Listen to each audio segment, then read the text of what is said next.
RCBಯ ತವರುನೆಲ್ಲ ಬೆಂಗಳೂರು. ಆದರೆ RCB ಈಗ ಬೆಂಗಳೂರನ್ನೇ ಬಿಟ್ಟು ದೂರದ ಛತ್ತೀಸ್ಗಢದ ರಾಯಪುರಕ್ಕೆ ತೆರಳಿ ಅಲ್ಲಿ ನಮ್ಮ ಹೋಮ್ ಗ್ರೌಂಡ್ ಅನ್ನ ಮಾಡ್ಕೋತೀವಿ, ಅಲ್ಲಿಂದ ಕ್ರಿಕೆಟ್ ಮ್ಯಾಚ್ ಆಡ್ತೀವಿ ಅಂತ ಹೇಳ್ತಿದ್ದಾರೆ. ಆದರೆ ಇದೇ ವಿಚಾರಕ್ಕೆ ಸಂಬಂಧಪಟ್ಟಂತೆ ಬೆಂಗಳೂರಿಗರು ಸುಮ್ಮನಾಗ್ತಾರಾ? ಅದರಲ್ಲೂ KSCA ಸುಮ್ಮನಾಗತ್ತಾ?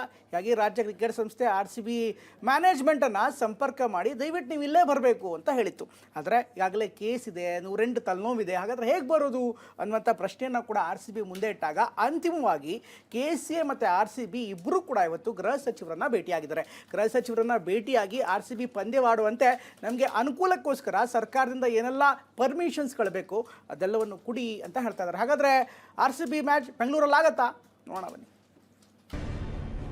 ಚಿನ್ನಸ್ವಾಮಿ ಸ್ಟೇಡಿಯಂನಲ್ಲಿ IPL ಪಂದ್ಯ ನಡೆಯುತ್ತಾ?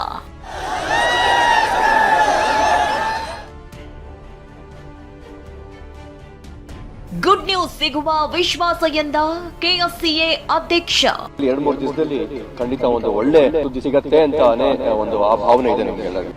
ಜೂನ್ 4ರಂದು ಚಿನ್ನಸ್ವಾಮಿ ಸ್ಟೇಡಿಯಂ ಬಳಿ RCB ಸಂಭ್ರಮಾಚರಣೆ ವೇಳೆ ಘನಘೋರ ದುರಂತವೇ ನಡೆದು ಹೋಗಿತ್ತು. ಕಾಲ್ತುಳಿತದಿಂದ 11 ಜನ ಸಾವಿಗೀಡಾಗಿದ್ರು. ಅಲ್ಲಿವರೆಗೆ ಸಂಭ್ರಮದ ಜಾಗವಾಗಿದ್ದ ಚಿನ್ನಸ್ವಾಮಿ ಸ್ಟೇಡಿಯಂಗೆ ಸೂತಕದ ಕಳಂಕ ಅಂಟಿಕೊಂಡಿತ್ತು. ಇದಾದ ಬಳಿಕ ಚಿನ್ನಸ್ವಾಮಿ ಸ್ಟೇಡಿಯಂಗೆ ಯಾವಾಗ ವೈಭವ ಮರುಕಳಿಸುತ್ತೆ ಅನ್ನೋದೇ ದೊಡ್ಡ ಪ್ರಶ್ನೆಯಾಗಿದೆ. ಇದೀಗ RCB ಅಭಿಮಾನಿಗಳಿಗೆ ಖಂಡಿತ ಗುಡ್ ನ್ಯೂಸ್ ಸಿಗುತ್ತೆ ಅಂತ KSCA ಅಧ್ಯಕ್ಷ ವೆಂಕಟೇಶ್ ಪ್ರಸಾದ್ ವಿಶ್ವಾಸ ವ್ಯಕ್ತಪಡಿಸಿದ್ದಾರೆ.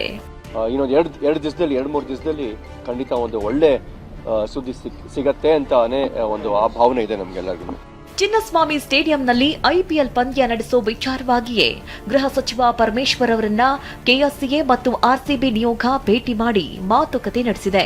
ಕರ್ನಾಟಕ ರಾಜ್ಯ ಕ್ರಿಕೆಟ್ ಸಂಸ್ಥೆ ಅಧ್ಯಕ್ಷ ವೆಂಕಟೇಶ್ ಪ್ರಸಾದ್ ಹಾಗೂ RCBಯ ರಾಜೇಶ್ ಮೆನನ್ ನೇತೃತ್ವದ ನಿಯೋಗದಿಂದ ಭೇಟಿ ಮಾಡಲಾಯಿತು.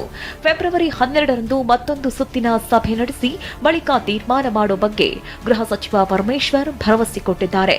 ಒಳ್ಳೆ ಡಿಸ್ಕಷನ್ ಆಯ್ತು ಸದ್ಯಕ್ಕೆ. 12ನೇ ತಾರೀಕು ನಾವು ಮೀಟ್ ಮಾಡ್ಬಿಟ್ಟು ಅದನ್ನ ಒಂದು ಡಿಸಿಷನ್ ಬರೋಣ ಆದಷ್ಟು ಬೇಗ ಅಂತ ಹೇಳಿದ್ದಾರೆ. ತುಂಬಾ ಖುಷಿ ಆಯ್ತು.